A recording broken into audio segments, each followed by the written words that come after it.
The story starts in your great-grandfather's glory days where we see some demi-humans are being told to hurry up with their work. But then a merchant named Banaza thanked them for their work and offered them some money so they could have a good meal. Initially, the worker tried to refuse because they were demi-humans, but Banaza didn't care about that. He insisted they take the money, and they soon thanked him for being so kind. However, the other merchants thought Banaza was strange for giving money to demi-humans, but Banaza himself didn't understand why they cared so much about someone's race. His assistant, Quinn, also understood what he was trying to do but told the workers that not many people think like him. Suddenly, Banaza felt something weird, and his body started glowing. Then he disappeared and found himself in a whole new world. Everyone in the room thought they had successfully summoned the hero they were looking for, but Banaza didn't get what was happening. He thought there must have been a mistake because he was just a regular merchant. Then an old grandpa called the cardinal explained that they summoned people like Banaza to help fight the Dark Army. They soon gave him a glowing orb to test his powers, while the cardinal explained that the summoned candidates will receive divine abilities. As he placed his hand on the orb started to glow. However, to their surprise, they discovered that Banaza possessed the stats of a regular person. Assuming their summoning had failed, Banaza admitted he wasn't a hero and requested to return to his world. But before anyone could respond, another candidate with maxed out stats stole the spotlight, drawing everyone's attention. While everyone flocked to the impressive new candidate, Banaza was left alone, confused as to why nobody was listening to him. Eventually, he found himself in a carriage, reminiscing about his encounter with the king, who informed him that the gate he entered through was a one-way trip, leaving him stranded in this unfamiliar world. However, acknowledging their error, they offered Banaza shelter in the forest to the north, under the condition that he kept their mistake a secret. During their journey to the forest, Banaza attempted to converse with the demi-human driving the carriage, asking if he was a slave of the king. However, the demi-human explained that slavery didn't exist in their world, emphasizing the equality between humans and demi-humans. But when Banaza asked about their destination, the demi-human closed the window, signaling an end to the conversation. After 20 days of travel, they finally reached the forest, and the lizard man presented Banaza with a magical bag, a gift from the king containing everything he needed to survive for a few days. However, the lizard advised against staying in the forest due to rumors of the Dark Army's presence. Banaza bid farewell to the lizard and checked his bag, pulling out a sword. Suddenly, 3 slimes emerged from the forest and attacked him. However, he quickly realized the sword was nothing special as it broke after just a few hits. Despite his broken sword, Banaza managed to defeat the slimes. Suddenly, a strange symbol suddenly appeared in his stats window, something he'd never seen before. Curious about the symbol, Banaza soon realized that he could communicate with his system that had somehow become his guide. It showed him the spells he had acquired and revealed that his bag was set up with a monster-luring spell, explaining the sudden appearance of the slimes. Suspicious of the king's intentions, Banaza quickly realizes that the king wants him gone. With the system's help, Banaza removed the spell from his bag and decided to find a safe place to stay.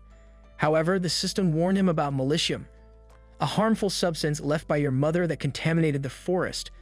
The system, however, offered to purify the forest using a third of his mana, and Banaza agreed.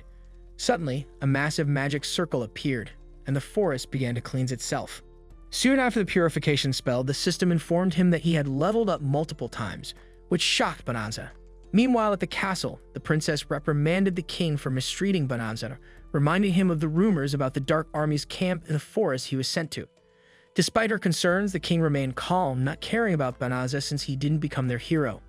Suddenly, a cleric arrives, revealing that they found signs of the highest sacred magic being used.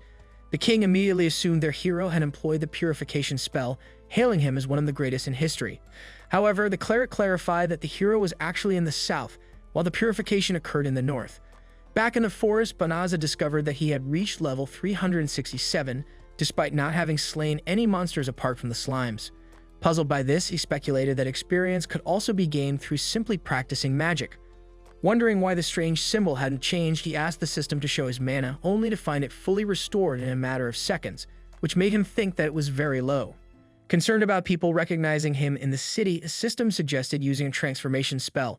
Intrigued by the idea, Banaza agreed and transformed into another man after initially appearing as a girl. With the system's guidance, he learned he could use teleportation magic, which he used to teleport back to the kingdom. Happy to have his magic, Banaza wondered if it was common in this world. But before continuing, he attempted to teleport back to his old world, and it proved futile, so he resolved to earn some money. He headed to an adventurer's guild to seek missions, where the attendant explained the registration rules. Trying to conceal his true identity, he introduced himself as Fleo and soon receives his rank badge, which he was advised to keep with him. While scanning the mission board, Fleo noticed a girl seeking an escort to the Della Zava forest, offering payment. However, due to the forest's reputation for being infested with demons, none of the adventurers were willing to accept the job, except for Fleo, who happily volunteered, assuring her that he could teleport her there safely. Upon hearing Fleo's words, everyone was left stunned, unable to comprehend how he could wield such advanced magic. This made a knight named Balirosa intervene, warning Fleo to stay away from the girl. Suspicious of Fleo's suspicious claims, the other girls deemed him a creep. However, Fleo insisted on proving his abilities and suggested that they go with them. After going outside, Fleo executed his teleportation spell, transporting them to the distant Delaviza forest. The girls were astounded, which made the mage Balano question whether Fleo was a high arch-wizard. However, Fleo humbly admitted that he was just a beginner adventurer, and Balirosa then apologized for doubting him. However, the little girl soon notices the sudden disappearance of Melitium in the forest. Wanting to share his deed, Fleo was quickly warned by the system not to disclose information to a demon. Suddenly, the adventurers drew their weapons, surrounding the girl as Balirosa revealed the girl's real identity. The girl, now revealed as Fenris, the younger sister of Fengaril, one of the four infernals, explained their purpose of observing the enemy. She proceeds to release her Melitium, which soon affects everyone, except for Fleo. Unfazed by this, Fenris attempts to devour them, but Fleo swiftly dodges and teleports the others to safety. But despite Fenris' threat of devouring him, Fleo refused to back down, determined to make his mark in this unfamiliar world. He braces himself for the impending battle, resolved to use all his spells to defeat Fenris. As she charged, he erected an earth wall for defense and ensnared her in a whirlwind. Despite her escape attempts, Fleo also employed a gravitational spell, rendering her completely immobile. The system then suggested subjugating Fenris with a spell, but Fleo refused, rejecting the idea of bringing slavery to this world. After exhausting all her mana in an attempt to escape, Fenris surrenders. Convinced that a fallen warrior had no place in this world, she told Fleo to end her life. However, Fleo expresses his reluctance to kill her, disregarding her demonic nature and emphasizing his refusal to harm a surrendered foe. Moved by Fleo's words, Fenris reverted to her human form, only to find herself in her peak form. Seeing this, Fleo quickly covered her with his cloak and promised to let her leave if she promised to stop fighting humans. However, due to severe exhaustion, Fenris suddenly fainted. Reflecting on his newfound mastery of high-level magic, Fleo pondered his extraordinary abilities. Upon awakening, Fenris acknowledged her defeat and expressed gratitude for Fleo's mercy, recognizing that she would have been finished if she were to lose to someone else. Promising never to harm humans again, she declared Fleo as her master, though he quickly declines the offer. Despite her insistence, Fleo stood firm, permitting her to travel freely. Refusing to accept Fleo's rejection, Fenris threatened to end her own life, prompting Fleo to accept the offer, allowing her to accompany him on his journey. Overjoyed by his decision, Fenris pledged her loyalty, stating the instinctual bond between wolves and their masters. Meanwhile, in the castle, the king asks about the battle with the Dark Army, bewildered by the defeat of his knights. The hero, however, attributed their failure to the knights' weakness, citing their break in formation upon encountering a demonic beast. However, despite being the hero, the king learned that the knight had fled the battlefield altogether, further frustrating him. Back at the castle, the hero analyzed his stats, confused by the lack of improvement despite a month of training. Convinced of his capability to defeat only weak magical beasts, he questioned his lack of acquired skills. His servant Suya then arrived for duty, providing a welcome distraction. The following day, Fleo and Fenris ventured into the city, intending to register at the Adventurers Guild. Mistaken for a couple by a passing merchant, they entertained the idea to avoid arousing suspicion during their travels. Fenris even joked about becoming his wife, expressing her desire to remain by his side forever. Upon reaching the guild, the attendant asked Fenris for her name, which almost caused her to reveal her true identity before Fleo intervened. He then registered her under the alias Riss. Suddenly, an urgent mission was announced, which was to eliminate a herd of psychotic bears in the north, with a significantly increased reward. Despite their initial hesitation, Fenris urged Fleo to accept the quest, confident in her ability to handle the bears alone. Teleporting to the designated area, Fenris eagerly prepared for the hunt, only to stumble upon a group of girls surrounded by the bears. Fenris suggested ignoring them, blaming them for being weak. However, Fleo hesitated as he witnessed the dire situation unfold, realizing the girls were no match for the ferocious bears. He cast a lightning spell which decimated most of the bears, with one last remaining continuing to attack Balano. However, Fenris swiftly took it down, saving their lives once again. Grateful for his intervention, the girls expressed relief at Fleo's safety and voiced concerns about the risks he faced. Fleo then introduced Fenris as his travel companion, however, left her disheartened as she had hoped to be introduced as his wife. Suddenly, a bear emerged behind Fenris, but her fierce glare intimidated it, causing it to collapse in fear. Taking pity on the trembling bear, Fenris decided to make it her pet, shocking the girls. Activating a restraint spell, Fleo transformed the bear into a cute creature they named Sadie. Following the chaos, the girls formally introduced themselves. Bailari as the archer, Balirosa as the heavy knight, and Bolano as the group's sorceress. Balirosa then requested for Fleo to train them in order to fight alongside the hero. She explained how the hero had isolated himself, refusing to fight until finding someone worthy to be his right hand, prompting the king to order everyone to train to his level. However, feeling Fenris's jealous aura, Fleo quickly clarified that she was in fact his wife, which instantly lifted her spirits. Grateful, the girls requested another favor, to sleep at the house provided by the guild for safety, to which Fenris eagerly agreed, while suggesting that she sleep beside Fleo due to their marriage. The scene then shifted to the demon castle, where the demon Euliminaz reported to the demon lord about the purification spell cast by a single person. This prompted the demon lord to order the person's immediate capture, curious about the powerful individual behind the spell. The next day, Fleo was confused when he woke up next to Fenris. However, she quickly reminded him that they were married, which made Fleo remember their talk from the night before when Fenris said she was ready to be his partner in everything. This flustered him and he tried to sleep in the hallway, but Fenris said it would look weird to the other girls, so he stayed in the room with her. Then Fenris made Fleo change his clothes, but to their surprise, Balirosa suddenly walked in on them, which embarrassed everyone. Later, Balirosa tried to fight a big boar but got scared and ran away. Fenris then told Bolano to protect the others with magic, but Blomas's arrow didn't help either. When their magic ran out, they all ran away, leaving Fleo thinking about how hard it would be to train them. After that, Fleo showed them their rooms, telling everyone that he bought the house with the money they earned from hunting boars. It was time for lunch, where Fenris made food for everyone, but to everyone's surprise, she served them raw meat. This prompted Fleo to take over the cooking, but Fenris still argued that fresh meat was best eaten raw. Everyone enjoyed the meal that Fleo's cooked, and Fenris even said that she'd eat anything he made, including cooked meat, which surprised everyone. When they went back to the guild, people were amazed they kept bringing back more boars. While waiting to get their payment assessed, Fenris told Fleo that she wanted to go somewhere but didn't want Fleo to follow her. Suddenly, the person at the guild, Leolith, told Fleo that he had something to tell him. Leolith then told Fleo that his deeds were the talk of the guild and even the town, which made him realize that he might have been attracting too much attention. Leolith explained that there was a request for Fleo to help the hero, and if he agreed, the king would make him an honorary knight. Even the other adventurers were impressed by how Fleo and Fenris could defeat so many powerful magic beasts together. Leolith wanted Fleo to help the king as he has the chance to use his power to save the world. While Fleo thought it might be the greatest honor in this world, he didn't have any reason to fight the demons, so he turned down the offer. Moments later, he was met with Fenris, who was in bad shape, but she tried to hide what actually happened. Turns out, she tried to learn cooking on her own but found it very difficult, as she wanted to take cooking lessons to win Fleo's heart.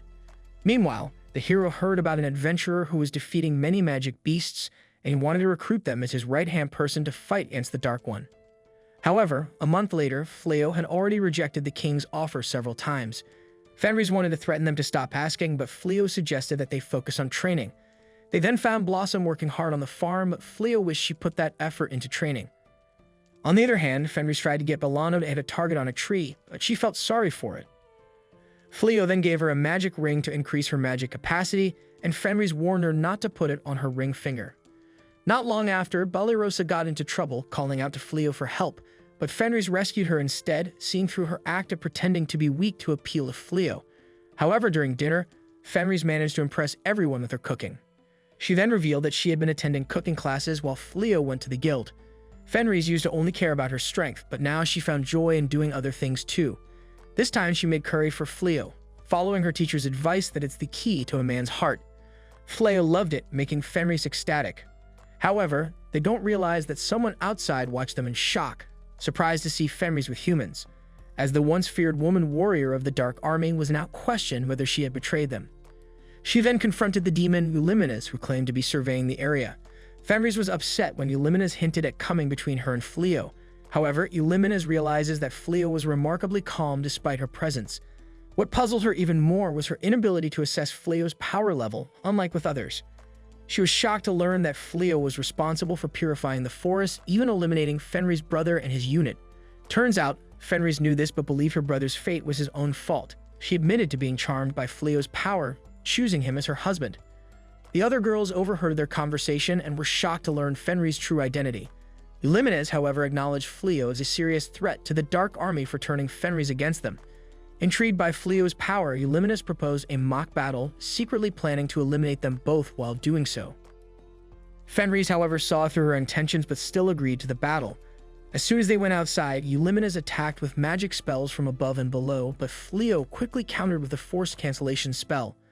Fleo captures Eulimenes, ensuring that she wouldn't target Fenris, prompting her to surrender. The next day, after realizing Fenris' true identity, the girls decided not to report her to the kingdom.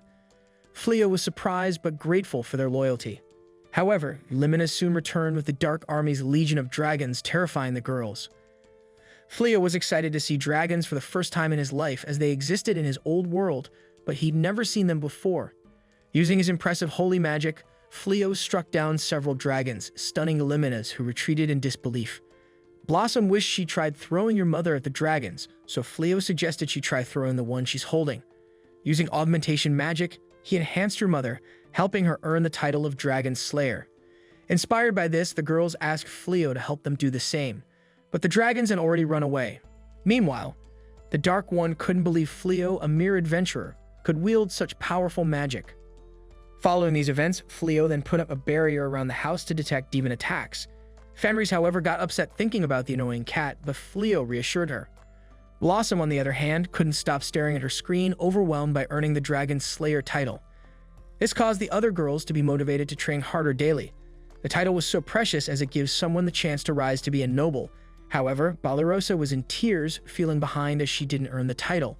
She hoped that by achieving it, she could restore her family's lost noble status and let them live in the capital again, like when her father was a knight. Just then, a guy appeared in the forest claiming to be looking for a friend of his. Banished was skeptical of this guy, as he was lightly equipped in a forest full of magic beasts.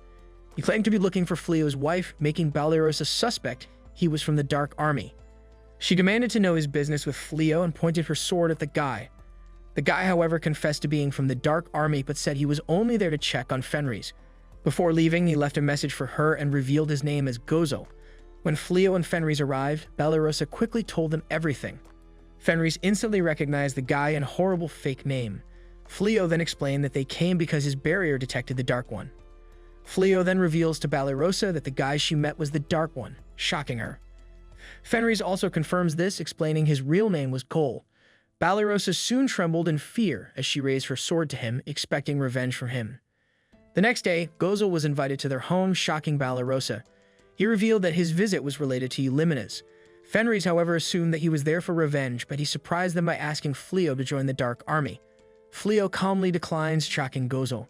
Gozo assumed that Fleo opposed the humans since he lives in the forest. However, Fleo explained he didn't want to fight and admitted that he wasn't from this world. He then questions the reason for their war, but Gozo reveals it's unlikely that anyone knows why the war started 500 years ago when the first Dark One arrived, as he, as the current Dark Lord, has no interest in ruling the world. However, Gozo then releases a surge of power, declaring himself as the king of the demons. He will not allow someone who poses such a threat to the demons to fall into human hands, warning Fleo, advising him to join the Dark Army. But Fleo calmly declines him again, stating that Gozo has overestimated his abilities and that he doesn't intend to pick a side. Impressed by Fleo's determination, Gozo acknowledges his resolve and decides to leave for today. Despite leaving, he assures them that he hasn't given up on recruiting him and comes back the following days. At the castle, the king learns about a mysterious demon visiting Fleo frequently. Furious, he plans to send soldiers to capture Fleo, but the princess advises against it, suggesting they listen to Fleo first to avoid driving him to the Dark Army. However, the king dismisses her suggestion, which was also supported by the hero, who insists on using force to make Fleo obey their orders. Meanwhile, at the demon's castle, Eulimenes warns Gozo about the risks of visiting Fleo's house so often alone. However, Gozo reveals that Fleo is far more understanding than the human king and is determined to convince him to join their cause, believing it's their best chance to gain such a powerful ally. Eulimenes reminds Gozo that their soldiers are awaiting his orders, but Gozo hasn't made a decision yet about when they will make their move. It turns out Eulimenes is concerned because some demons have started to speak ill of the Dark One for visiting Fleo so often and wonders if Gozel's visits are worth the risk. Back home, Fleo reveals his plans to sell gear made of dragon scales and shows his prototype. He's determined to make it a successful business to support themselves. But Fenris worries if Fleo's decision to refuse working for the king is the right one, as it would earn them more money and allow him to use his abilities to the fullest. This made her wonder if he's avoiding fighting demons because of her, but Fleo explains it's more about not wanting to fight anyone if he doesn't have to, which made Fenris admire his kindness. Suddenly, the golden-haired hero arrives, and Fleo stops Fenris from attacking him.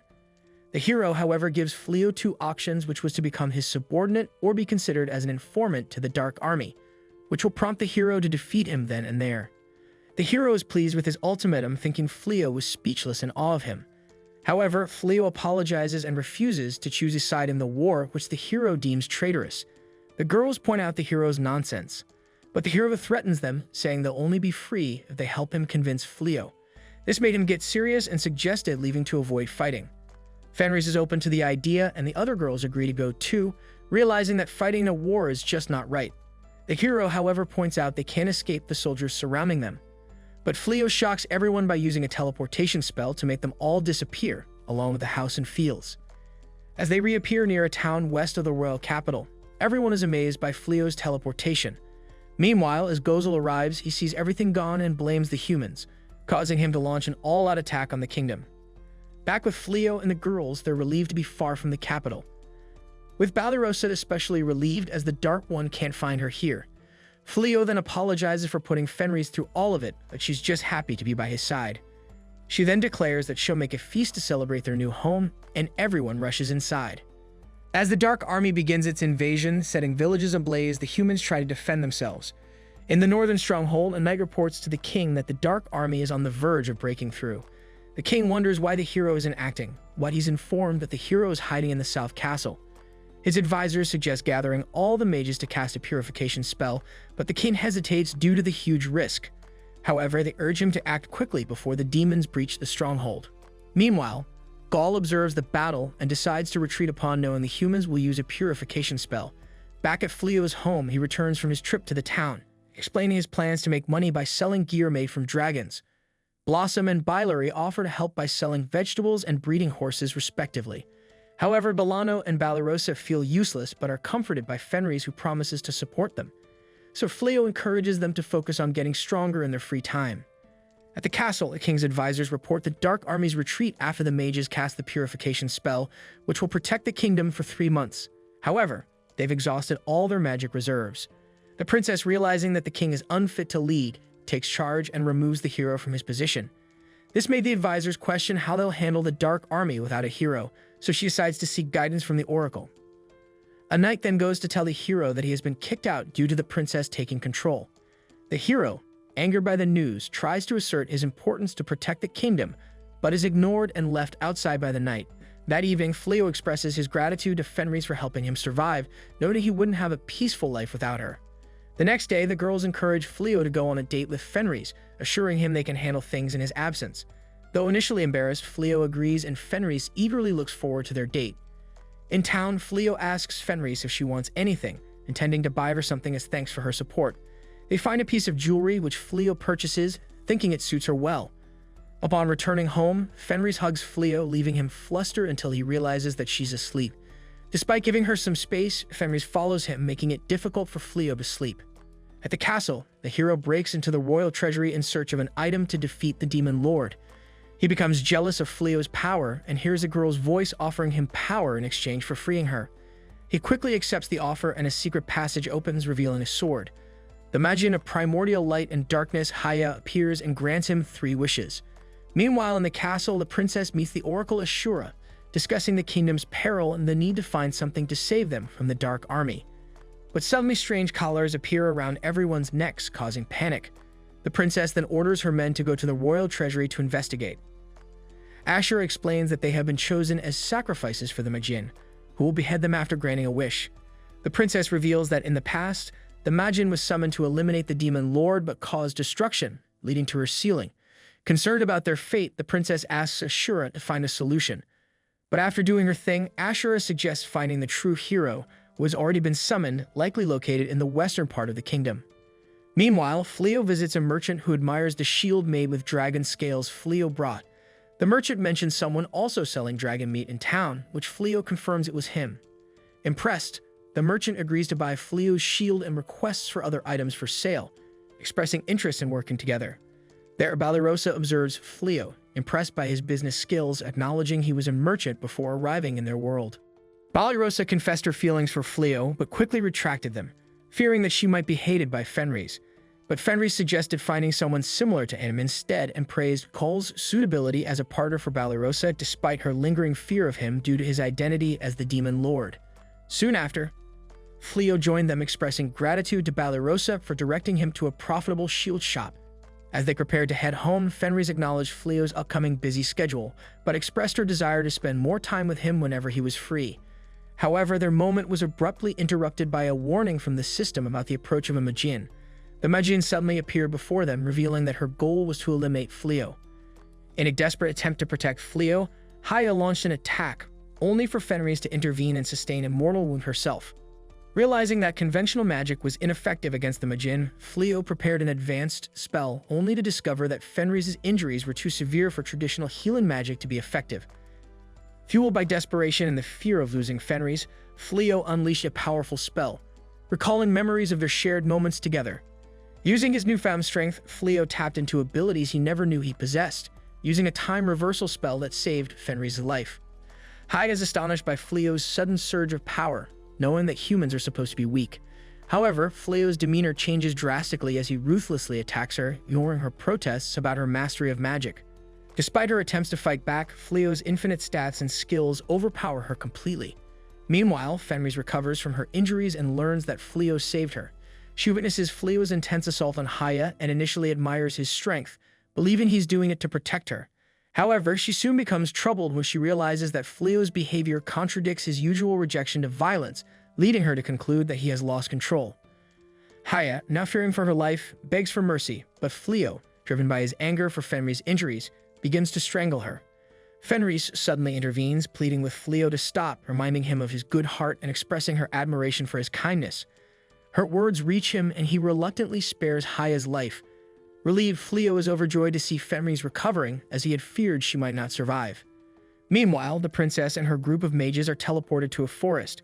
Grateful for their assistance despite their depleted magic, she orders the knights to care for them and sets off to find the true hero.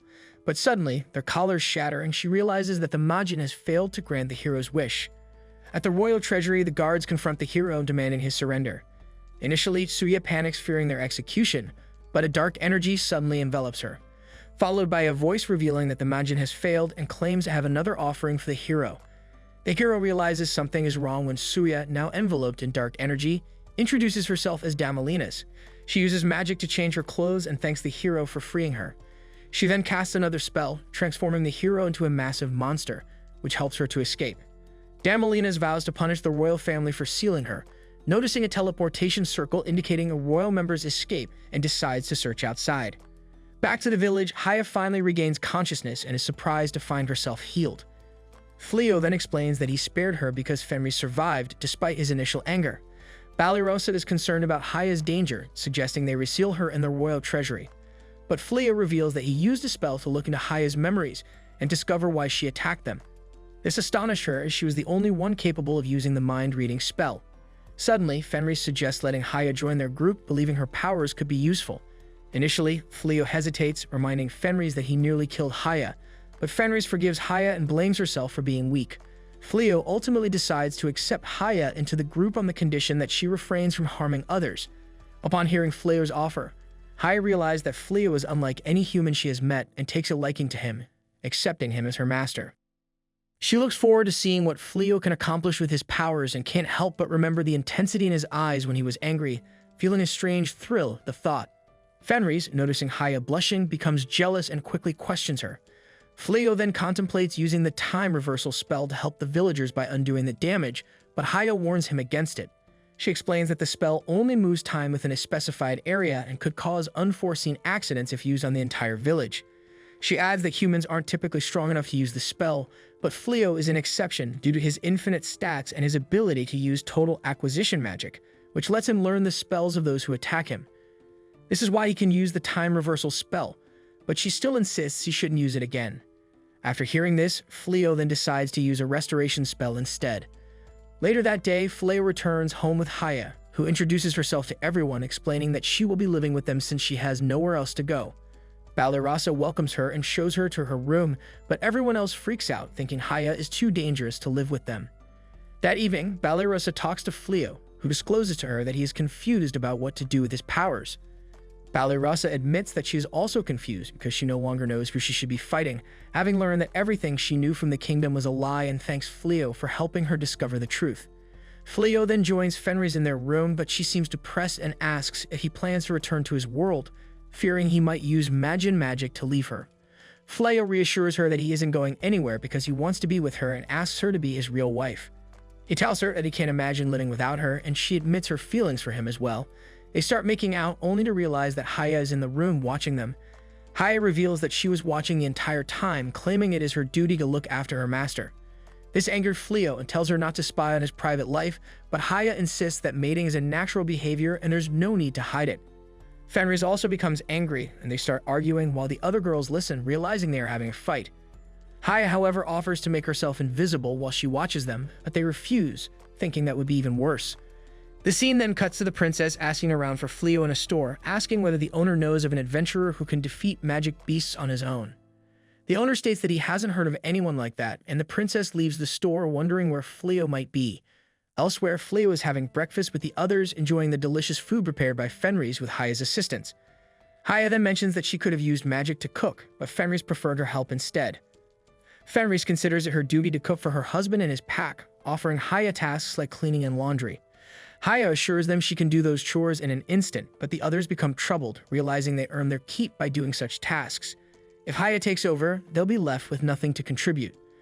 Fleo notices the others' depressed mood and wonders what's wrong. The scene then shifts to Blossom working in the fields, determined not to lose to Haya when it comes to fieldwork. Fleo helps her out, and Bailey reflects on her own role, feeling limited to raising horses rather than contributing more to the household. Meanwhile, Balana reflects on her past as a knight's daughter and apologizes to her late father and brother for not becoming a royal mage like them. She's determined not to let Fleo's efforts go to waste and desires to become stronger, recalling the spells he taught her. Suddenly, they hear noise outside, and Milano and Bailey investigate, finding a magic beast running amok in Blossom's fields. It tries to attack them, but Milano defends using a barrier. Balinese arrives and explains that the magic beast seemed docile at first, so she brought it there, but it suddenly went wild. Bailey then transforms Saib into a rabbit and rides the magic beast to bring it under control, surprising the others with her ability to control magic beasts. Bailey, however, dismisses her ability of controlling the magic beast as nothing special and wonders if they can utilize the large area of land around. Balirosa then explains that the land belongs to the lord of the town, but they could potentially use it if they buy it. The scene then shifts to Fenris and Fleo alone in town, enjoying some rare alone time. Fenris is delighted, likening their outing to a date, though Fleo insists they're just there to sell armor. She playfully suggests they flirt as much as they want since they're a married couple now, and Fleo admits he's also happy to be with her. As Fleo sells some salamander skin armor, the shopkeeper notices its lightweight quality and suggests adding ornamentation to make it suitable for women. But suddenly, the entire town is engulfed in darkness as Damalinas appears from the sky with the hero now transformed into a monster. Fleo and Fenris notice the commotion and investigate, discovering the monster descending from the sky. He rushes to protect the townspeople, while Damalinas attacks the princess and her soldiers. Haya then arrives, sensing the evil presence, and informs Fleo that the monster is actually a human under the control of Damalinas, the Grand Magus of Midnight. She was once the strongest mage ruling over the Magic Kingdom, who had delved into forbidden black magic and was defeated by a hero in the past. In the past, Damalinas' consciousness lingered on even after her body was defeated, and she was sealed in the pedestal of the sword. Fenris blames the hero for releasing Damalinas, but Fleo allows Haya to take care of the situation, prioritizing the safety of the citizens. Meanwhile, a lone knight protects the princess from Damalinas' attack, but even he is terrified of her. Damalinas expresses her desire to see the princess's despair, but is interrupted by Haya, who is there to dispose of those who disturb her master. Despite Damalinas' attempts to harm Haya, her spells are ineffective against her. Damalinas then transforms the hero into an even bigger monster, threatening the town's destruction. but Fleo quickly intervenes, canceling Damelinus' spell with his powers. Much to her disbelief, Hyde, seizing the opportunity, turns Damelinus into a small red ball and restores the hero and Suya to normal. Haya then absorbs Damelinus into her psychic realm, assuring everyone that she will discipline her powers for Fleo's sake. Fenris acknowledges that Haya is starting to understand how things work in their world, signaling a newfound understanding and cooperation among the group. The princess then introduces herself to Fleo as Elizabeth Clyrode, a first princess of Clyrode, and expresses her gratitude for saving their kingdom from crisis. She apologizes on behalf of the king and the former hero for their problematic behavior. Elizabeth, however, asks Fleo to come to the castle as the true hero, believing it to be fate that they met. However, Fleo humbly declines, feeling unworthy of such a role and preferring his current peaceful lifestyle with his wife. Back at the house, the girls convene a meeting to discuss their plans. Bailey expresses her desire to expand their land to breed horse species of magic beasts, explaining that they need more space for this endeavor, followed by Blossom, who suggests increasing their fields to grow more vegetables, proposing to use magic beast carriers for transportation to ease Fleo's burden. However, Fenris doubts the feasibility of having beasts obey weak humans, suggesting normal horses instead. Bailey, however, argues that normal horses are expensive, but raising magic beasts in a spacious area will make them docile. Fleo agrees to negotiate with the Lord for more land, but expresses hesitation about letting the girls handle the finances, citing the high cost of the current land. He explains that the absence of demons in the area has driven up land prices. But despite their disbelief in the high costs, Fleo assures them that it's the right price due to the demon-free environment. The girls express concern that their savings from their time as knights won't be enough to buy the land, but Fleo reassures them that he'll purchase it for them. Fleo then proposes they repay him by managing the land, but the girls find the deal one-sided. He then suggests they pay him 30% of the profits from the land, which they agree to. The scene then shifts to Blossom plowing the new land, and Fenris and the others notice how content Blossom looks doing this compared to training. Fleo suggests Blossom grows something unique for the area to sell and offers to use his magic to control the climate. However, Blossom declines, preferring not to rely on magic and wanting to nurture her crops under the natural sun. Haya criticizes farming as inefficient and subject to climate change, but Blossom remains firm. Belano also shares that she decided to attend the College of Magic as a student, but got hired as a teacher instead, thanks to the spells Fleo taught her. Hearing this, the group congratulates her, and Belano highlights that magic can be used in everyday life, not just for combat. She encourages Blossom to consider Haya's suggestion, and Fleo proposes letting Haya use her magic on a small section of the field as a trial. Fleo then assures Blossom that she can decide whether the crops meet her standards, and she agrees to the offer. Haya uses her magic to grow vegetables while Bailey trains her magic beasts. Seeing everyone pursuing their passions, Fleo reflects on how amazing they all are, and Fenris expresses her happiness at the sight. Fleo soon shares his own aspiration of opening a store in this world someday. Hearing this, Fenris assures him of its success and pledges to promote it among her acquaintances. But they discuss the potential panic from demons visiting the town. However, Fenris suggests they disguise themselves as humans. She then promises to do anything for him, and Fleo gifts her a ring, declaring it their wedding ring as he wears a matching one. Fenris is delighted to receive it. Meanwhile, the hero and Suya find themselves imprisoned, facing execution if the hero doesn't intervene. Balirosa finds herself in a strange place dressed in a black wedding dress and is confused about her surroundings until Eulimenes appears, congratulating her on the occasion. Then the demon king, Gozel, himself also appears, praising her beauty and declaring that the demonic army will dedicate all its strength to dominate the world as a wedding gift to the couple. Despite her rejection, Gozel declares his love and kisses her, jolting her awake from the nightmare. She screams, wondering why she would dream of such a malicious creature in such a situation. During breakfast preparation, Fenris asks the girls if everything is okay.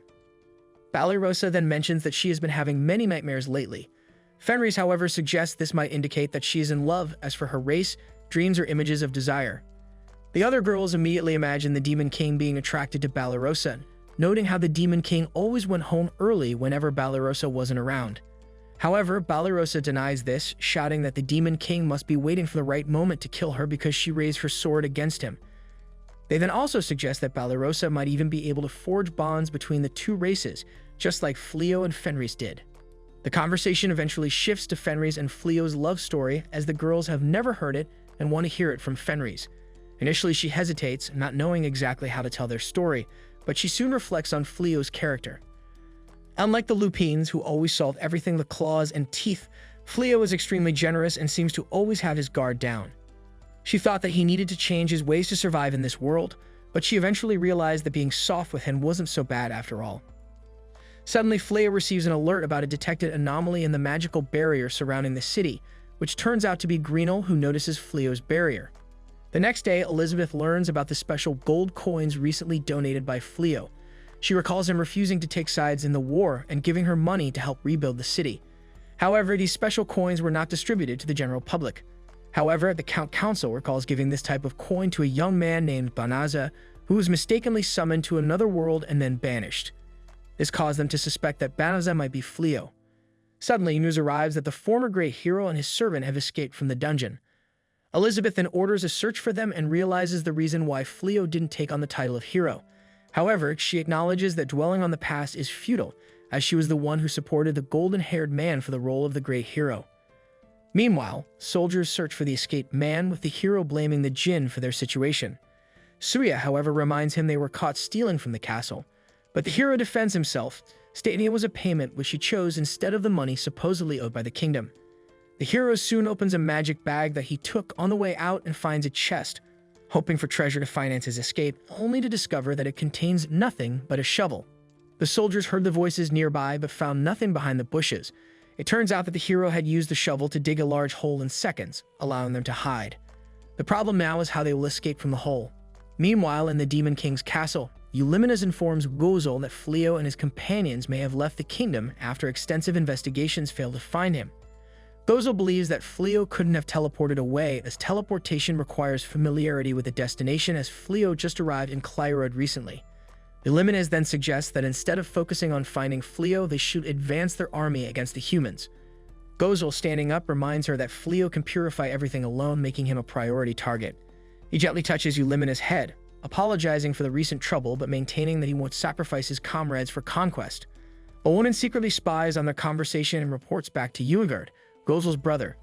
Uigard is fed up with Gozel's reluctance to attack and his plan to enlist a human in their army, as he believes a demon's duty is to destroy humanity, not ally with it. Uigard, angered by Gozel's leadership, decides to seize the throne for himself. He cannot tolerate his brother's approach and plans to overthrow him to ensure that demons fulfill their duty to eradicate humanity. Meanwhile, Fleo and Fenris stroll through Clyrod's market, purchasing exotic ingredients for new recipes Fenris wants to try. Despite Fleo's earlier detection of a potential violation, everything seems fine for now, so they continue their leisurely walk. Along the way, they encounter Mrs. Holdy closing her shop due to difficulties finding new suppliers after the recent battle against the Demon King's army disrupted transportation routes. This prompts Fenris to remark on the far-reaching effects of war, making her sad.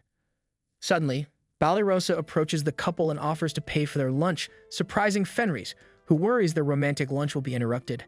However, Fleo accepts Balirosa's offer, seeing no issue with her joining them. Confused, Fenris questions Balirosa's sudden generosity, to which she explains that she rose in rank in the Adventurers Guild, leading to bigger rewards. She wants to show her appreciation for the support she's received from Fleo and Fenris. Suddenly, Haya alerts the presence of a being with immense magical power approaching, and Gozel appears once again looking for Fleo. Fast forward a few minutes, he joins them at the lunch table, explaining that he came after detecting strange magic in the area. He expresses his interest in speaking to Balirosa, prompting her to wonder if her dreams are prophetic. As they enjoy a wonderful fried fish, Gozel marvels at humanity's culinary skills, reminiscing about his observations of humans before inheriting the throne. He acknowledges the vast difference between human and demon cuisine, asking Balirosa whether she's a good cook. Balirosa, however, nervously responds that she's great at making sweets, while Fleo notes Gozel's deep interest in humanity. Gozel then explains that his fascination is partly strategic, as the prosperity of a culture is tied to its military power. This angered Balirosa, as she sees it as a way to keep an eye on his enemies, prompting Gozel to explain the genetic conflict between humans and demons. He reveals that demons' bodies produce militium, a harmful substance, and controlling aggression is difficult due to their love for meritocracy and combat. Apologizing for any inconvenience, Gozel leaves, leaving everyone pensive about the revelations. On the way back home, Fleo reflects on how he was happy when he first arrived, as he saw that there was no discrimination here. However, today, Fleo realizes the huge problem between demons and humans is larger than anything in his old world. He suddenly hugs Fenris tightly, seeking comfort from her to calm his mind. Meanwhile, Suya and the former great hero struggle to climb out of the hole, with Suya's disoriented magic causing the hero to fall back in. The scene then cuts to Fleo and the others at home, enjoying food prepared by Fenris. They praise the meal, noting that it's even more delicious than those at the town's restaurant. Banished compliments Fenris on her cooking skills, to which Fenris thanks her, attributing her improvement to her teacher Melino. Fleo then asks if she's still attending cooking classes, and Fenris explains that she recently visited Melino to thank her for the lessons that helped her win her husband's heart. Melino congratulated her and offered to teach her family meals, including dishes that children love. Banished teases that having a child is a possibility now that Fenris and Fleo are married. At that moment, Princess Elizabeth arrives at Fleo's house. Puzzled, Fleo reiterates that he isn't interested in being a hero. However, Elizabeth explains that she's here to apologize and reveals that she knows that Fleo is Banaza. They then move to a private room to talk, where Banished serves the princess tea. Elizabeth asks the others to leave, but Fenris insists on staying due to the kingdom's poor treatment of her husband. Supporting Fenris' decision, Fleo stated that if Elizabeth can't discuss the matter in front of Fenris, she should leave. Elizabeth agrees and apologizes again for the wrongs done to Fleo by her kingdom, particularly the spell on his bottomless bag and his exile. Fleo, however, tells her to not apologize, emphasizing that it won't change anything as he is just a normal merchant now. He urges her to get to the point, and Elizabeth shows him a magic map indicating the positions of the Clyrod army. Each golden mark represents an enchanted stone carried by a battalion leader. Fleo questions why she's showing him such sensitive information, but Elizabeth explains that the purification effect around the castle town will soon wear off, and the Dark Army will resume their invasion. However, their mages have yet to recover their magic. To leverage the geographical advantage, the army plans to reposition their troops, which will leave some towns completely vulnerable. Elizabeth then asks Fleo to protect the vulnerable towns, acknowledging that she cannot ask him to be their hero right now. Fenris, angered by Elizabeth's requests, accuses her of selfishness and insists she won't allow her husband to be dragged into a war. Elizabeth clarifies that the bedridden king, weakened by the purification, will soon wake up and likely send an army after Fleo for conspiring with the demons. Fenris takes this as a threat, but Elizabeth assures her it isn't. As the acting ruler of Clyrod, Elizabeth has the authority to force the king to pay for his crimes of disgracing the true hero and appointing a false one. She humbly asks for Fleo's help, stating that the king has protected their kingdom but often discarded those in need, explaining that she plans to take his place to save her people and needs to demonstrate her ability to command the army effectively. Fenris, still angry, accuses Elizabeth of using Fleo to solidify her role, but Fleo intervenes, asking Fenris to calm down. He explains that Elizabeth merely seeks a guarantee that he won't join the Dark Army, which Elizabeth confirms. However, Fenris remains confused, so Fleo clarifies that Elizabeth showed him vital information to ensure he stays quiet and doesn't cause trouble. She never counted him among her forces. Elizabeth admits she doesn't want to abandon the towns and acknowledges that sharing this information with Fleo could be seen as a sign of trust, pleading for his help once more. The scene then shifts to adventurers searching for the blonde hero, hoping to claim the reward on his head. They can't find him, and we see the hero and Suya hiding behind some bushes. Suya, exhausted from their recent escape from the hole, complains about having to run again. Suddenly, her stomach growls, and she admits she is hungry. The hero then gives her some bread, reassuring her that it's fine to eat them despite their limited supplies. The hero questions why she's still following him, with Suya asking the same question. She then mentions that she liked the cool sigh he showed while unlocking her cell, and that she's happy that the hero hasn't abandoned a burden like her. But suddenly, a spider controlled by Fufun binds the hero and Suya, who declares them as suitable sacrifices. Meanwhile, Fleo and Fenris lie in bed discussing the princess's offer. She asks whether Fleo is considering it. He admits he dislikes fighting, but can't ignore the towns in danger. He reflects on his purpose in this world and dreams of a future where humans and demons coexist, especially if they have children someday. The scene shifts to a village under threat from approaching demons. Most of the villagers evacuate, but a young girl is left behind. As demons try to approach her, Fleo and Fenris arrive to save her, erecting a barrier and telling the girl to escape. Fenris comments on Fleo for taking this task without compensation, and Fleo explains that accepting a reward might make people think he was bought by humans. He admits that by listening to the princess, he has already yielded to her request. But Fenris fears that Fleo might potentially become the princess's husband, mentioning that some demons have multiple wives. But Fleo reassures her that he won't be marrying the princess. One of the demons questions why a Lupin like Fenris sides with humans, but Fleo states they are protectors of the town and warns the demons to leave or face consequences. However, the demons underestimate him, thinking he's just a human, But suddenly, a Cyclops arrives, attempting to break through the barrier. Fenris explains to Fleo that Cyclops are the most powerful tribe in the Dark Army and are servants of Uagard. Initially, the Cyclops mocks her, mentioning that her brother, one of the Infernal Four, was too weak to avoid death. Fenris, determined to defend her brother's honor and her tribe's reputation, asks Fleo to let her handle the Cyclops. She acknowledges her brother's defeat but can't tolerate their race being belittled. Fleo permits her to fight but instructs her not to kill him. She then steps out of the barrier and dodges the Cyclops' attacks before biting the Cyclops in several places. She remarks that defeating him without killing will be challenging, noting that her old self would have finished him off quickly. However, she has learned to hold back. Using a spell, she leaps high into the air, shifting positions with the Cyclops mid-flight. The Cyclops, still determined, throws his club at Fenris, who once again shifts positions with him, causing the Cyclops to hit himself. Taking advantage of this opening, Fenris pins him down using trees and offers him a chance to retreat. The Cyclops, furious at being outsmarted, orders the other demons to attack Fenris, but Fleo swiftly restrains them all. Fenris then remarks that she could have handled them alone, but Fleo insists that the duel is over, and there's no need for further violence. Fleo heals the Cyclops and urges him to retreat with his army, emphasizing that he wishes to coexist peacefully with demons. The Cyclops questions Fleo's identity, and Fleo asserts himself as a human with a unique connection to demons, hoping for understanding but ready to oppose them if necessary. Reluctantly, the demons retreat and Fleo removes the barrier. Fenris compliments Fleo on his demeanor during the encounter, noting the effectiveness of their training. However, Fenris expresses concern that the demons may return unless they're threatened more forcefully. But as some villagers arrive with the girl Fleo saved, they express gratitude, wondering about the wolf accompanying him. Fleo reassures them that Fenris is his trusted partner. The little girl thanks Fleo and Fenris for saving her, and Fenris expresses relief that she wasn't hurt. Fleo informs the villagers that they are acting on behalf of the first princess and encourages them to thank her instead. After they leave, a soldier reports to the princess about a mysterious adventurer who has been driving away the Dark Army from various regions.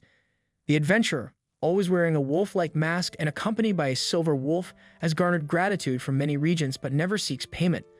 The minister deduces that this adventurer is Fleo and instructs everyone to assist him if they encounter him. The princess is grateful for Fleo's efforts and resolves to repay him somehow. Meanwhile, Fleo continues to repel another squad of the demon army. Gozel, observing these events, realizes that Uagard is acting without his orders. Greedle informs Gozel that Uagard has initiated a coup and seized the throne room. Uagard, confident in his plan, asks Fufun if the preparations are complete. Fufun confirms that they are and mentions securing a pair of sacrifices. They plan to deploy a special ritual to borrow the power of the evil god, believing that even Gozel cannot win against such power. The next day, Gozel and Eulimenes arrive at Fleo's house, and the demon lord asks to stay there for a while. Initially, neither Fleo nor Fenris can believe he's serious, but turns out there's a compelling reason behind the request. Days earlier, Greenel had informed Gozel about Uagard's invasion of the throne room, causing turmoil among the demons. They're the four infernals of the demon lord's army. Eulimenes, Yorman, Hugi, and Mugi discuss the conflict. Eulimenes was the only one who refused to stand idle in the face of betrayal, while Yorman, Hugi, and Mugi preferred not to interfere, believing Gozel needed to see the consequences of his decisions. Sleep, however, believed Gozel was the rightful ruler and needed to assert his command. The four infernals then headed to the throne room, where they were greeted by Fufun, where Eulimenes attempted to attack Uagard but only succeeded in breaking her own claw, leading Uagard to punch her effortlessly. Despite Eulimenes' best efforts, she couldn't land a decisive blow and Fufun mocked her, but before she could eliminate Eulimenes, Gozel appeared, accompanied by Greenel. Uagard immediately challenged Gozel to a duel for the throne, but Gozel had no interest in fighting. Uagard accused his brother of losing control and making senseless decisions, such as frequently visiting a human city for indulgence and withdrawing the army from enemy borders when victory was within reach. Listening to these accusations, Gozel asked if Uagard had sent the army without his permission, and he admitted to doing so, believing Gozel's reluctance to conquer the humans showed his weakness. Gozel then asked the Infernals if they agreed to this, and their silence provides the answer. Faced with this reality, Gozel sees no other choice but to display his power. But to everyone's surprise, Gozel relinquishes ownership of the demon ring to his brother, announcing his retirement as Demon King. Uagard thinks he's being mocked, but Gozel makes it clear that if everyone thinks he's unworthy of the position, there's no point in remaining on the throne. Furious, the younger demon refuses to accept that his brother would suddenly turn his back after giving up the fight. He then lunges at Gozel, who, with just one kick, sends Uagard through all layers of the castle walls until he's thrown outside. Afterward, Gozel apologizes to his servants for disappointing them all and leaves. Taking advantage of the distraction, the great hero plans to flee once and for all. After hearing the whole story, Fleo warns that he needs to hear the opinion of all the residents before accepting the visitors. The first of them is Banished, who arrives excited to talk about today's hunt until she sees Gozel sitting on the couch and gets a fright. Fleo takes advantage of the warrior's arrival to ask what she thinks of those two staying at the house, but the woman is so terrified she can't respond. Sometime later, they all gather in the living room to discuss the matter. Although none of the four seem very happy with the idea, Gozel tries to calm things down by revealing that he's no longer the demon king, having relinquished the throne and the army. When faced with the girl's surprise, he concludes that it no longer makes sense to live in the demon lands after everything that happened, so he turned to the only people he can call friends. Blossom then argued that the enemy army was attacking Clyro just a few days ago, but Fenris explains that they were under the command of Yoingard, Gozel's rebellious brother and the new Dark Lord. Bilano asks if the two will stay there like that time when the demon was making tea, and he answers yes. However, Euliminus makes it clear that this doesn't change the fact that they are demons and scares the girls, forcing Fleo to calm the feline down.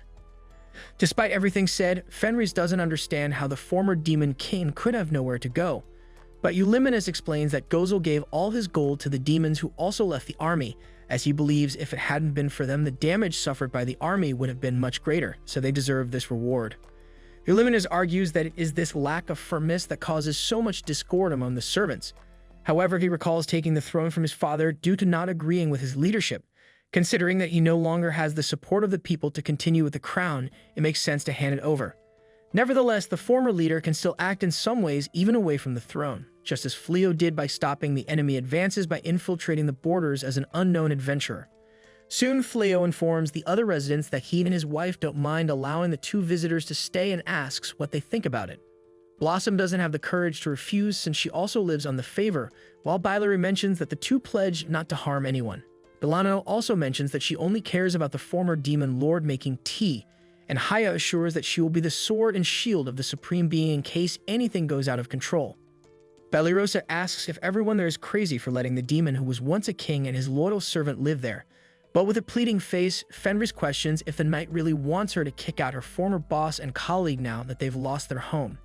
Stive also gives the girl 2 pats to affirm that she also agrees with the visitor staying, adding even more pressure on her. Soon, with no way out, she ends up accepting, making Fenris celebrate the possession of the greatest force of demons within the house. The next day, already a resident of the property, Gozel offers to help Blossom on the farm, but the woman refuses. Then he asks Bilary if she wants help training the horses, since he has a lot of experience with magical beasts, but the power emanating from the demon scares the animals, so the trainer asks the guy not to interfere. Later, he meets Fleo and his small arsenal of weapons and armor that the human manufactures to sell. Seeing the plaque made of dragon scale that belonged to his aerial unit, Gozel considers that using the winner and using the loser as sustenance is how the world works. Furthermore, the aggression came from the demonic side, so Fleo doesn't need to feel guilty. Noticing that the scales have several stored spells, Gozel presumes that the demons will need a big plan when facing an army of humans dressed in that type of armor. Hearing the conversation, Euliminus comments that her master seems much happier now than on the throne, and she doesn't know how to feel about it. That night, everyone shares a stew by the campfire and begins to bond, but Balirosa remains isolated in a corner. After dinner, all the girls fall asleep, but the warrior remains awake, looking at the stars. But suddenly, Fenris appears with some herbal tea and cookies because she noticed that Balirosa didn't eat anything. Furthermore, the Lupin had noticed that her friend seemed depressed and came to check on her. Fleo then apologizes for seemingly forcing Balirosa to live with the demons and offers to talk to her. However, she acknowledges that she has no right to refuse being a resident by favor and admits she was just surprised to see all her friends accepting so quickly. Fleo then emphasizes that he loves the life he leads now, where he sells equipment made from materials of beasts they themselves hunt, everyone eating the vegetables that blossom inside cultivated on the farm, and Bilary taking care of the animals while Bilano and Haya study magic. Although his intention is to highlight teamwork and the strong bonds among the residents, Balirosa feels like an outsider in this whole environment. Regarding the demons, deep down she knows they can interact and feel things like humans, and they also consider humans as aggressors. Even so, she can't accept this fact because despite being a rookie who has never been on a battlefield, she has seen hundreds of comrades lost by demonic hands.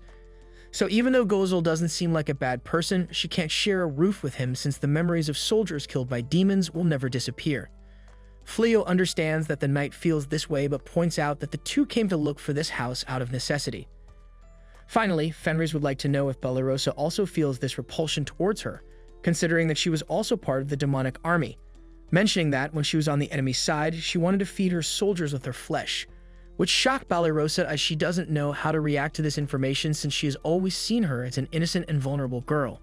Fenris then reminds her that it was Banished who taught her to make these cookies, so she's not as useless as she thinks. The next day, Banished approaches Gozel and Uliminas, warning them that if they harm the humans in any way, she will make them regret it. Gozel understands from this speech that the woman has accepted them as residents even though she made it clear she will keep an eye on them. However, Uliminas questions what a useless knight who was trembling all yesterday can do against them. She then tells the feline to shut up and mentions her loss to Fleo, angering Uliminas. Witnessing this, Gozel laughs in the middle of the argument and soon approaches Banished, extending his hand in gratitude for being accepted. However, she makes it clear that she will only shake the demon's hand when he proves himself trustworthy.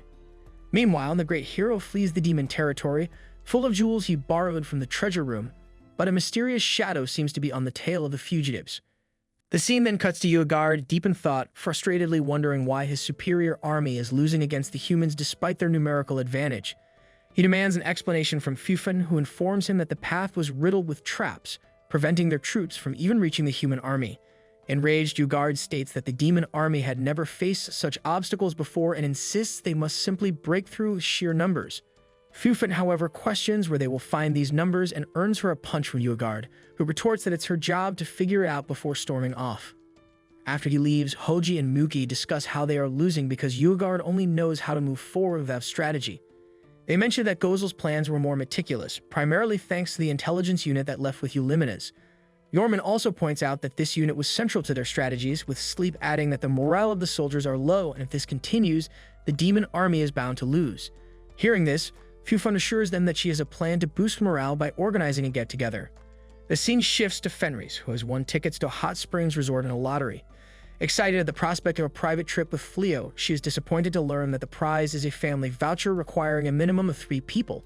Despite her disappointment, the scene transitions to Fleo and his entire group arriving at the hot springs resort.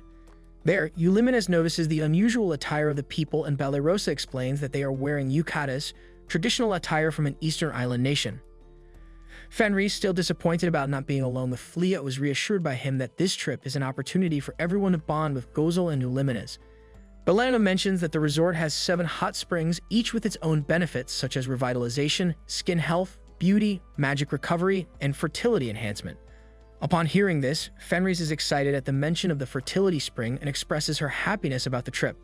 They soon arrive at their inn and are greeted by the staff, who provide them with yukatas to change into. There, Fenris discreetly asks a staff member for directions to the fertility spring and receives a guide in return. The scene then cuts to the girls heading to the changing room where Blossom bumps into a disguised Uegard. Fufun, however, quickly diffuses the situation, reminding Uegard that they are here in their human forms to boost morale and avoid causing a scene. The other demon officers are also present, and Fufun emphasizes the importance of keeping their militium-suppressing necklaces close to their skin. At the same time, Gozel, Uliminas, and Fenris notice the demons and wonder about their presence. However, Gozel contemplates on greeting them, but Fenris insists it is best to avoid them, warning that she won't forgive any interruption to her trip with Fleo. The scene then cuts to Fleo and his group in a large room where he tells them that the girls can take this room. Fenris, however, mentions that she and Fleo will be in a different room and Gozel can also take another room. However, Gozel insists he'll be fine here, but the girls are not okay with this arrangement. They soon discuss their plans for the day, and Fenris boldly declares to Fleo that they should head to the Yanaji Springs, telling everyone that she doesn't want to be interrupted today because she intends to make a baby with Fleo. Slightly embarrassed, Fleo then suggests that since they all have different plans, they should have some free time until dinner, and everyone agrees. Fenris and Fleo head to the springs, and the scene shifts to Haya in her psychic realms, where she encounters Damalinas. She then asks Haya what she wants, and Haya reveals her desire for Damalinas to join her in a practice session. She chains Damalinas to a futon, explaining that after witnessing Fenris and Fleo one night, she became curious about mating and wants to learn practically. Damalinas tries to resist and states that she can't do this with someone she doesn't like, while pointing out that they are both women. However, Haya counters by saying she is a djinn, transcending gender, and that Damalinas' greed and boundless desires are exactly her type. As Haya tries to proceed, Damalinas forcefully ejects her from the realm, making Haya realize the importance of a partner's acceptance and wondering how to achieve it. The scene returns to Fleo and Fenris at the Yanaji Springs, where Fenris asks Fleo to pamper her a lot after they finish soaking, making Fleo blush. They each enter separate baths, and Fleo relaxes in the springs. After entering, Fenris from the other side talks to him about how they haven't gone on their honeymoon yet. Fleo then suggests they should plan another trip just for the two of them in the future, to which she agreed to. She also expresses her initial disappointment at not being alone, but ultimately feeling content with the current trip. We then see Bailari heading into a peculiar room with Haya following her. Haya is surprised that Bailari is interested in this place and learns that it showcases mating history across the ages. She then mentions she's here to find out how to get her partner to accept her and forces her to go inside. Meanwhile, Blossom, Balano, Balarosa, Gozel, and Uliminas are eating and drinking at a stall, enjoying the food. However, they notice that Balarosa keeps staring at Gozel, prompting Blossom to suggest that she should talk to him if she likes him. Flustered, she then claims that she's just keeping an eye on Gozel and Uliminas. But Blossom then asks Gozel if he's having a good time, to which he responded affirmatively and compliments Balarosa on her lovely outfit. But upon hearing this, Uliminas cautions him, stating that it's unbecoming of a Dark One to flirt before continuing to laugh and drink together. The scene then shifts to the demons eating human cuisine, but despite enjoying the food, they pretend not to. Ugard then wanted to liven things up and commanded his subordinates to perform tricks. This caused the demons to start a game to entertain Ugard, but it quickly escalates into a fight. In the midst of their brawl, their malicium-suppressing necklaces come off, unleashing their demonic energy. On the other hand, the hero and Suya are happy to finally escape demon territory. Suya then expresses her desire to soak in the hot springs and eat something nice, and the hero assures her that they can enjoy themselves since they have acquired valuable demon treasures to sell. However, unbeknownst to him, the gem the hero is holding starts to absorb the malicium from the demons, causing the hero to transform into a monster. Elsewhere, Balarosa talks to Uliminas, asking if she wants Gozel to become the Dark One again. Uliminas confirms this, stating that the demon society values strength, and no one else possesses the strength and care for demons like Gozel. She acknowledges the difficulty Uliminas faced in leaving the Dark Army, but understands it was out of love for Gozel, making Uliminas blush at this statement. Suddenly, a commotion at the inn catches their attention, and Balarosa sees a monster attacking the inn, causing panic among the guests. Inside the inn, some falling debris almost hit one of the innkeepers, but is stopped mid-air as Fleo halts time around the inn. He then tells Fenris he can't discern what's happening from their location and asks her to check it out. Balarosa also informs the others about the situation, and they soon realize that Fleo must be behind the time stoppage while wondering about the monster.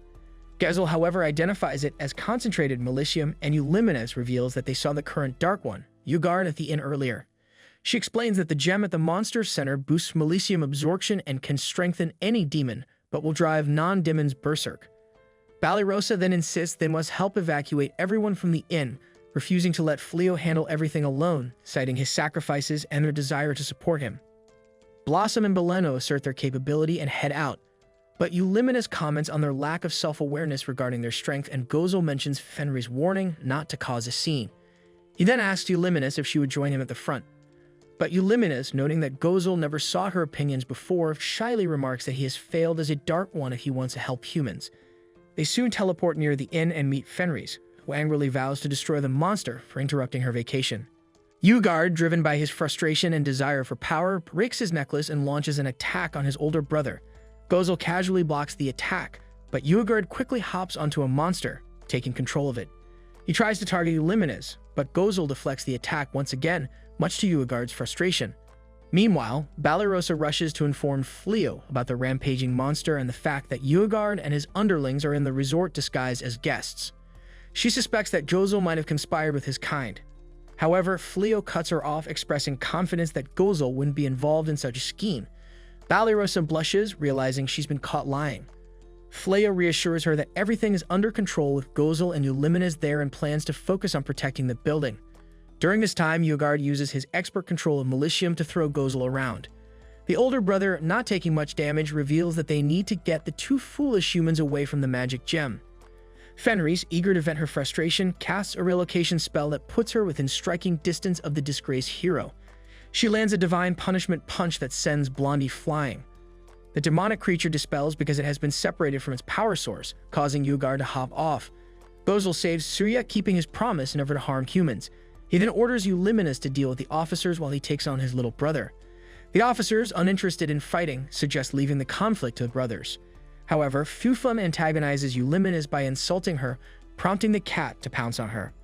Ugard, unwilling to back down, believes that living by one's instincts is what demons do, and there is no greater pleasure. He lands some hits, but Gozel casts a spell that turns his opponent's attacks back on them. Ugard takes this as a challenge and coats himself with Malicium, but his punches are so weak that Gozel takes them head-on.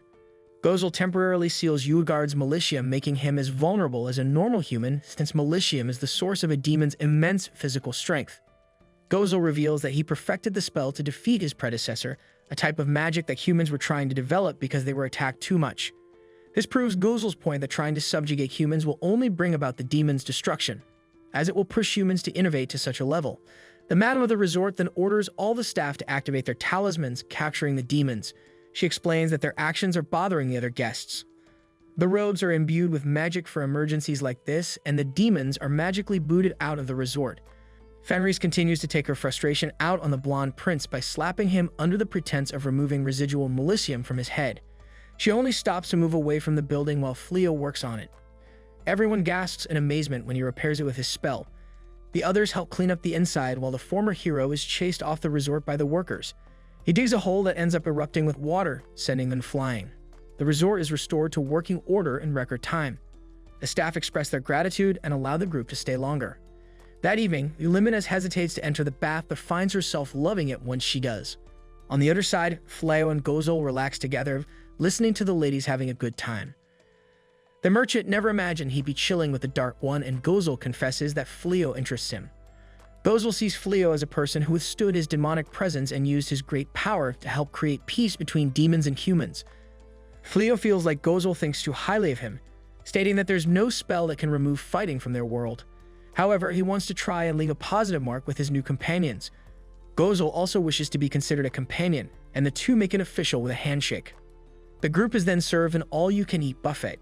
Balirasa approaches Gozel to thank him for saving humans, and the demon assures her that he will never break a promise. Euliminus gets a little jealous seeing the two getting friendly. Everyone enjoys an amazing meal, playing and teasing each other. Fleo and Fenris have a heart-to-heart about her feelings towards humans. She concludes that she doesn't see them as enemies anymore and that they are even dear to her now. Fleo wants her to help him defend the town when the demons attack, and they spend some time together. The following day, they return to the homestead and everyone settles into their routines. Blossom picks some vegetables with side for Balano to enjoy when she comes back from her first day teaching magic at the academy. The Lady Knight checks in on Haya's magic crops and is impressed with their quality. Bilary has also domesticated the magic horses to carry the vegetables to town. Fleo and Gozel make some weapons together and are joined by Balirosa, who is grateful for the armor he made for her. She reminds Fleo that it's the princess's coronation that day, and Gozel assures the worried knight that the demons will not attack because Ugard's power will take some time to recover. The scene then shifts to the coronation finishing without issue. However, the queen is looking for her father, who fled because his awful ways had come to light. She wants him found and brought to justice, as the opportunity Fleo made for her shouldn't be wasted. The queen is willing to do whatever it takes to rebuild the kingdom. Meanwhile, the hero is still on the run, hiding in a hole, certain that he will return to his glory days. The day ends at the homestead, and everyone goes inside to get some food. Fleo comments on how he would sell Fenris food if he were to open a shop, which makes her happy. The couple are the last to go inside and are excited to see what the future holds for them.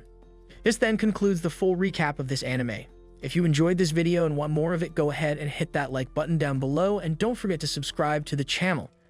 Thank you everyone for helping us in reaching 5,000 subscribers. Let's continue to grow this community and help us reach a new goal of 10,000 subscribers.